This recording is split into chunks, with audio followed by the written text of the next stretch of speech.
Back in the day when I had a studio, I had, punctuality rules and things like this, and they were modest at first, and if they were repeat, then they started to get pretty steep and awful. And if somebody did something like was a no-show or didn't have a courtesy call, it was an immediately terrible thing for them.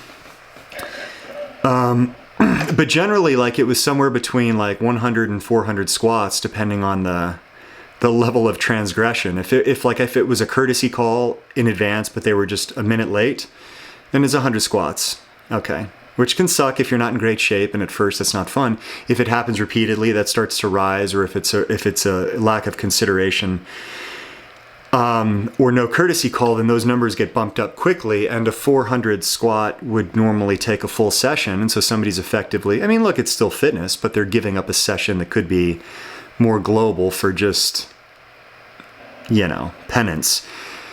But there's only in all the time that I did this, most people just accepted it as a point of moving on. But there was one guy that was like, why do you do that?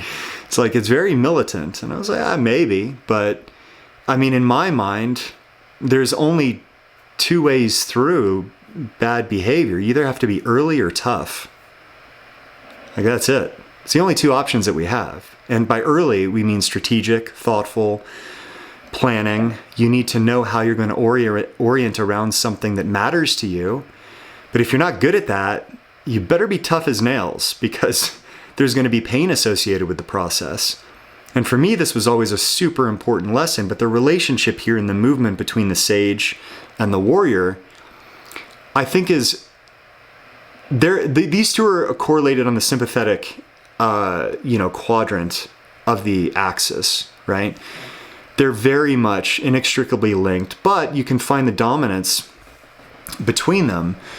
But this is where, like, you can be missing one of these as long as the other one is present, and you'll be okay. Like, if you're clever, you don't always have to be tough. If you're tough, you don't always have to be clever, because there's pain associated, and if you're clever, you can avoid the pain.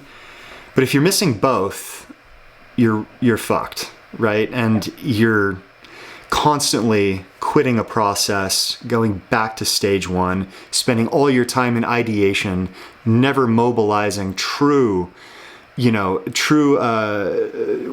movement or acceleration towards something that's meaningful.